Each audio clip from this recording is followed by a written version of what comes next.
Okay, today I'm just going to be going over shape tweens and how to leverage shape hints to control your shape tweens. I'll show you a couple tricks, some cool stuff you can do with them. So the first thing I'm going to do, I'm going to drop a square on the stage.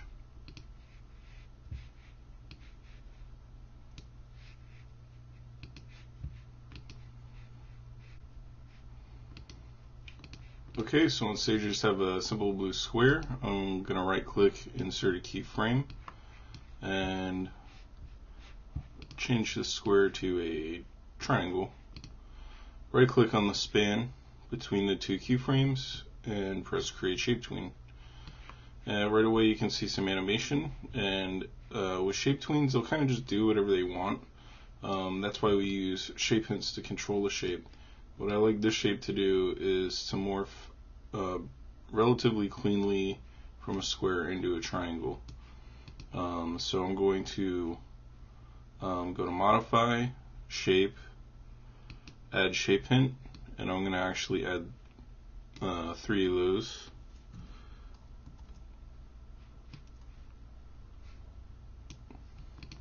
And you'll see that the shape hints drop as these little circle icons. They're lettered. And the first thing I'll do is I put C and B in the bottom left and bottom right corner. And what I actually want to do is use C and B as an anchor so that those points don't actually go anywhere. You'll notice I put A in the top left corner. I'm just going to move A over to the top right. You'll notice when a shape hint is in sync with a previous shape hint, they'll turn green. If they're not anywhere close or not on the shape at all, they'll kind of turn red, which I guess indicates that it's broken.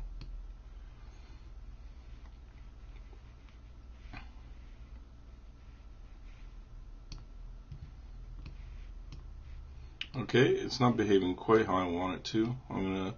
That's the thing with shape hints, is you kind of just have to experiment. To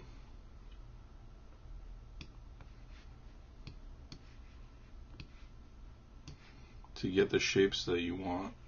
We're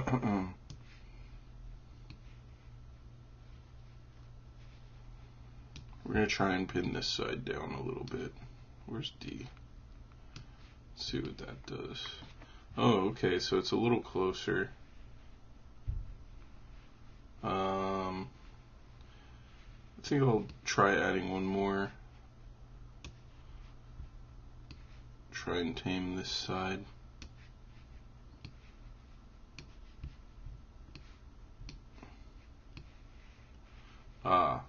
It's much nicer. So you kind of see how shape hints can control the actual morphing of the shape. So the next thing I'll do is show you an example of how you might actually have a object such as a face change shape.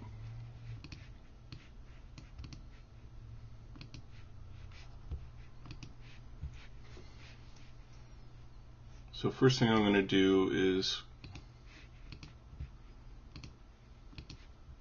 create a face-like object. So let's say you have a person and they're facing sort of like in a 3/4 view position. Alright, it's pretty common. Somebody's looking just off camera. This kind of represents their chin. I'm going to actually convert this to a symbol. Keep the registration at center. I'm going to double click to enter the symbol. So this is kind of just a basic head shape. I guess we can make it sort of like skin colored.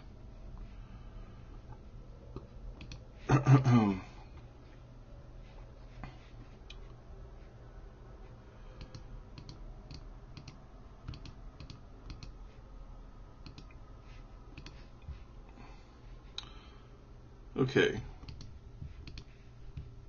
so I inserted a second keyframe. I'm going to manipulate the shape to make it more like the person's looking directly at camera now.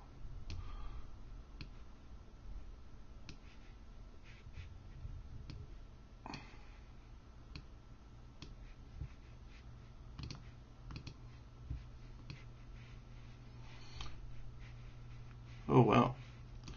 So this is a rare moment when a shape tween behaves exactly how you want it to. So you get the nice head, chin dip. Now, the reason I put on a symbol is this is a good example of how you can isolate XY motion from the morphing of the shape itself, right? Because it's a little hard to shape tween a movement plus the actual object changing. So if I back out of this symbol and I insert a keyframe at around frame 20, okay, I'm just going to bump the symbol a little to the right and put a classic tween. So you see the symbol move. And we can use remember the target frame setting ability of graphics. I think I forgot I defaulted to a movie clip, so let's just change these to graphics real quick. So if you remember in the ball bounce tutorial, you saw the how we set the looping feature that we have right here. This is a attribute or property of graphics. You can't do this in movie clips, but it gives us an option to loop, play once, and to set a single frame. Obviously, single frame on single frame 1 means the object just stays on frame 1. Both keyframes are set to single frame 1 at the moment. If you set to loop,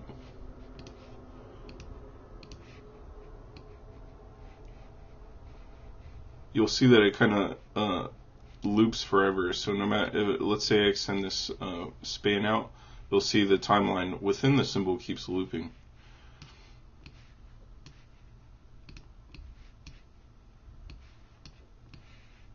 Let's see. Okay, and play once is just that, it's play once. So if we see what that looks like, that's it. It plays, let's see. Let's set the play once. So that's it. It just plays once and continues its motion tween. Okay, let's just drop this back at 20. Move these extra frames. Okay, so we actually want to do play once, and we're going to set frame 20 to frame 20. And that's the cool thing, when you set up animations, if you plan out the entire movement that has to happen, so you'll see we get this kind of nice head turn, right? So the cool thing is you can use, I've heard people, especially animated 3D, compare this to, it's sort of like setting blend modes. So for example, you can tween things like eye blinks, and then whenever you need those eye blinks, you can set keyframes, for example on the eye symbol, insert a keyframe, and then set it to the frame where you created your eye blink. And same thing with head turns. I can create the head turn once, and always call them on the symbol itself. Whenever I, copy paste my head symbol down on the timeline, I can just set it to the art I've already created. The other cool thing, it's easier to keep track of if you plan out an entire animation. If you know your animation is 300 frames long, then I can go in, before I do anything else, set everything, all my timelines contained on my symbols to 300, then animate straight through, and when I enter in, let's say on symbol 20, it'll actually enter in on that symbol, and I know that I can just animate straight through all 300 frames, and everything will line up as long as I keep inheriting the same frame rate. So for example, on this frame 20, I have to set the symbol to frame 20 if I want it to reflect frame 20 beneath it. Okay, so let's go the rest of the way. We'll actually do the full head turn. So I'm going to insert a keyframe on frame 40. Maybe I'll make it a little shorter. And of course, getting appealing, convincing movement takes time. I'm just showing you the basic tools on how to get all the way through the head turn. So we'll bump the chin over, it raises up a little bit, get that curve in.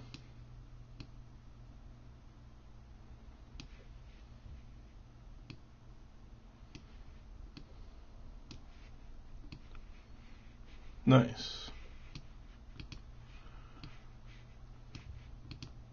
Let's insert a keyframe here.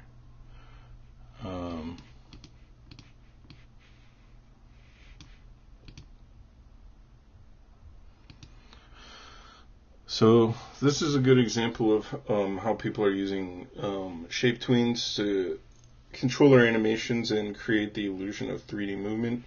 The other cool thing is shape tweens are pretty limited, but it's kind of okay because the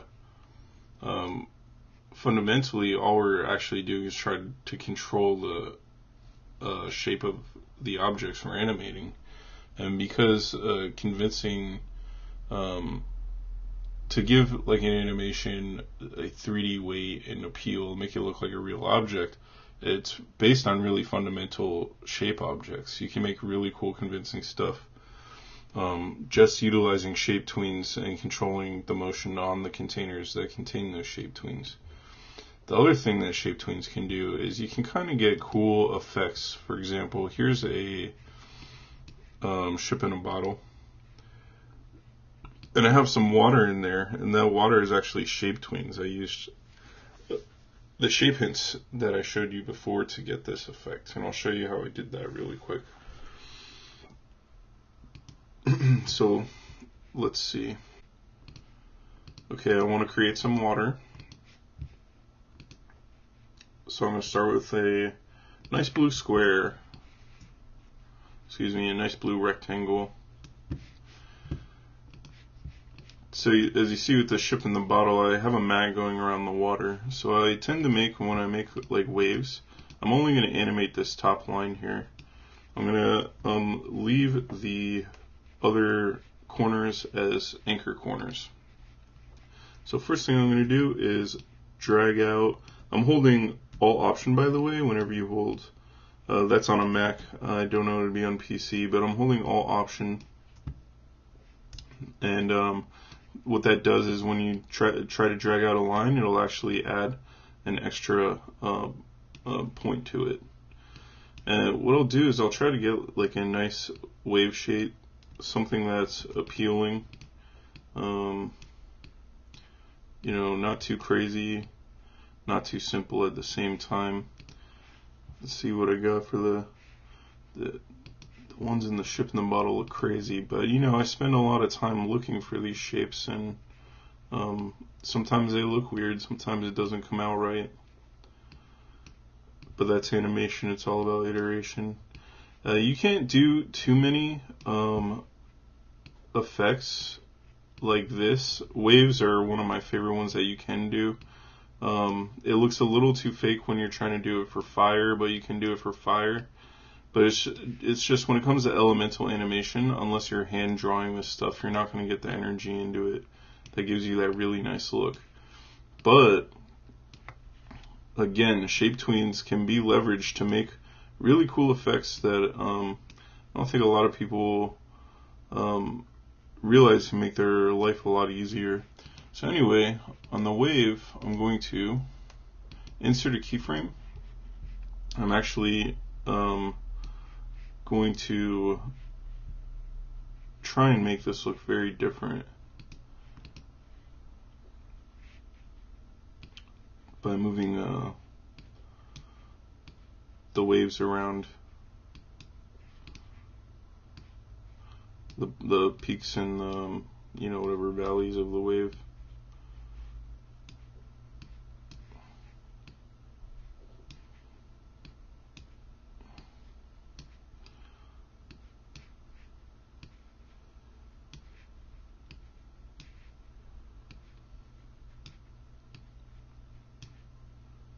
And once you have it looking a little different, for the sake of this tutorial, I think that's enough.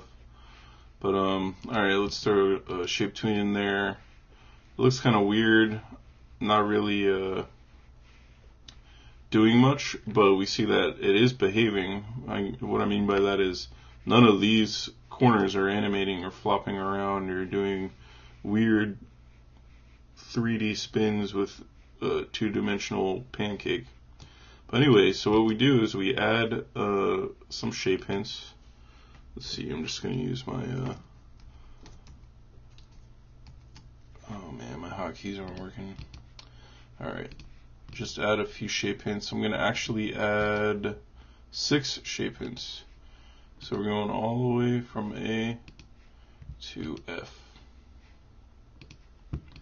Okay, so for the first, we'll put F in the corner. I kind of go in a clockwise motion, but I tend to use the first ones for my anchors first.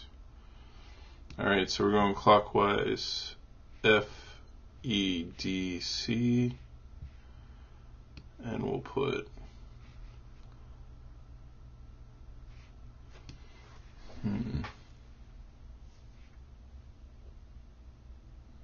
you know what? I don't think we need 6, we need 5. Okay. So I'm actually going to remove one shape hint. I removed one. You'll see that the once I removed it, it relettered them, so it kind of inherits the next one before it. So now we got E, D, C, B, A. Okay, I'm going to go over to the next frame. Go clockwise in the corners first.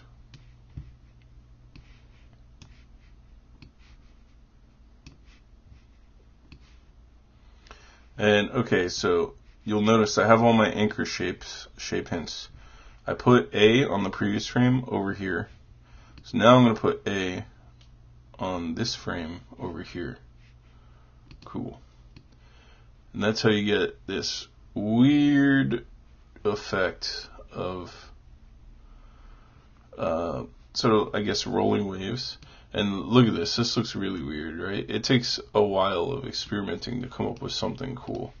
So if we look at the ship, you know,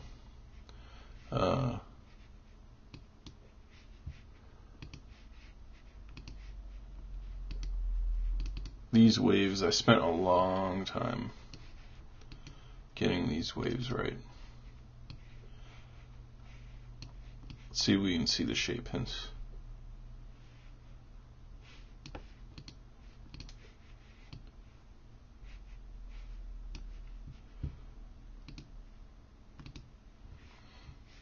But I essentially did the same technique. So I think the answer with waves is in the shape of the waves themselves. So if I A-B this, oh, look at that. Oh, I used the same wave. Ooh, let's try that. Okay, so this is what I mean about experimenting. Right now, I'm going to hit Alt or Option on the first keyframe, and I'm going to drag it over to keyframe 40. So now they're identical objects. So you can do that too. You still get a nice movement just by using the same shape. But like I said, it takes a lot of experimentation. Just another cool thing you can do with shape hints. So remember, use shape hints to create convincing 3D motion, and try and isolate the objects that you're shape tweening from the actual motion. The way you do that is you take your artwork that you're shape tweening, you put it in a graphic, and animate the XY of the graphic, and use the frame targets of the graphic to set up the shape hints you want. So in character rigs, some really cool uses for shape hints are tweening head turns, creating eye blinks, what else? Man, there's all sorts of stuff. But, you know, just play around, have fun.